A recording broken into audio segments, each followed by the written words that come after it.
Hey guys, welcome you all on plants and planet.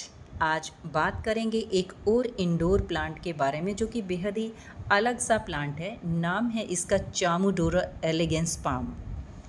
Common name इसका parlour palm है और इसकी leaves lush green colour की होती हैं और देखने में ये आर्टिफिशियल प्लांट की तरह से ही नज़र आता है। अक्सर मॉल में आपने देखा होगा जो आर्टिफिशियल पाम प्लांट इस तरह के रखे होते हैं, ये भी सेम उसी तरह की लुक देता है। तो रेन फॉरेस्ट का प्लांट होता है ये। बेसिकली इसको डार्कनेस, वार्म टेम्परेचर, ह्यूमिडिटी बहुत पसंद आती है अच्छी तरह से ग्रो करने के लिए, और ये सारी चीज़ें इसको इंडोर में मिलती हैं, इसीलिए ये प्लांट इंडोर में बहुत अच्छे से ग्रो करता है। ये देखिए इसकी जो बैक साइड है वो भी ऐसे ही लगती है जैसा कि अक्सर आर्टिफिशियल प्लांट्स में होती है।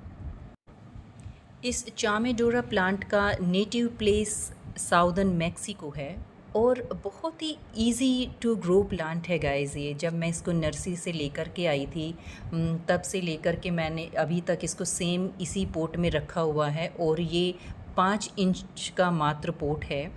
और मुझे इसका सॉइल भी पसंद आया था। ये सॉफ्ट सॉइल में प्लांट लगा हुआ है और इसको जो सॉइल पसंद होती है वो हल्की सी मॉइस्ट होनी चाहिए, ड्राई ना होने दें इसकी मिट्टी को।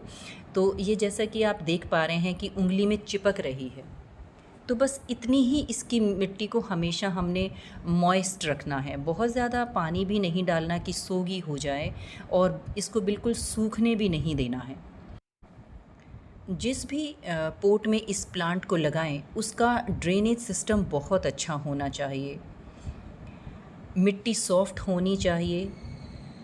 कोकोपीट का उसमें इस्तेमाल ना करें क्योंकि बहुत ज़्यादा मॉइस्चर इस प्लांट को नहीं रखना चाहिए होता है, और कोकोपीट पानी को होल्ड कर लेता है, इसलिए इसकी मिट्टी में कोकोपीट का इस्तेमाल नहीं होना चाहिए।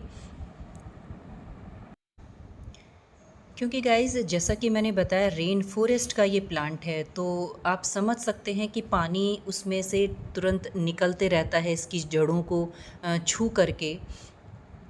पानी रुका नहीं रहता कि रूट रॉट का प्रॉब्लम हो जाए, और बारिश में इसकी ग्रोथ भी बहुत अच्छी होती है।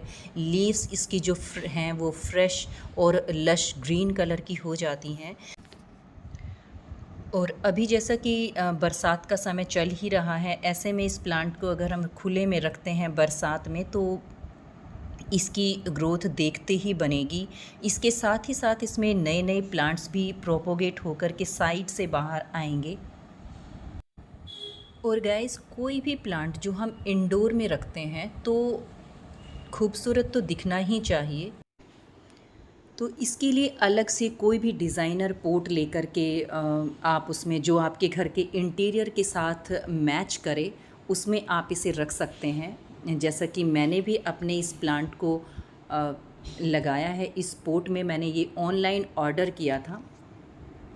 तो आप देख सकते हैं कि जब मैं इस प्लांट को इसमें रखती हूँ तो इसकी खूबसूरती 4 गुना बढ़ जाती है, और ये घर में रखा हुआ भी बहुत ही खूबसूरत लगता है। इसके अलावा इसके जो फ़ायदे होते हैं वो भी मैं आपको बताऊंगी कि अगर इसे हमें पानी देना है तो पानी फिर सीधा नीचे नहीं गिरता है फर्श पर, क्योंकि पानी के साथ मिट्टी भी बाहर आ जाती है।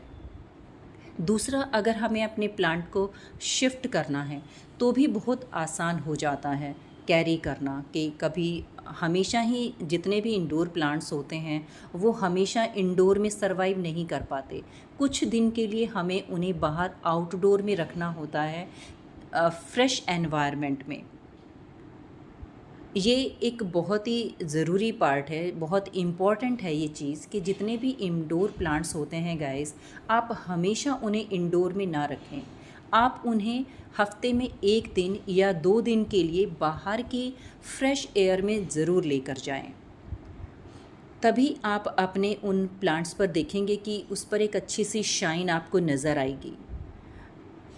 घर के अंदर का जो एनवायरनमेंट रहता है वो सफिशिएंट नहीं होता है प्लांट के लिए, तो बाहर की हवा बहुत ही ज़रूरी होती है। तो मैं भी अपने इस प्लांट को अक्सर बालकनी में लेकर आती हूँ।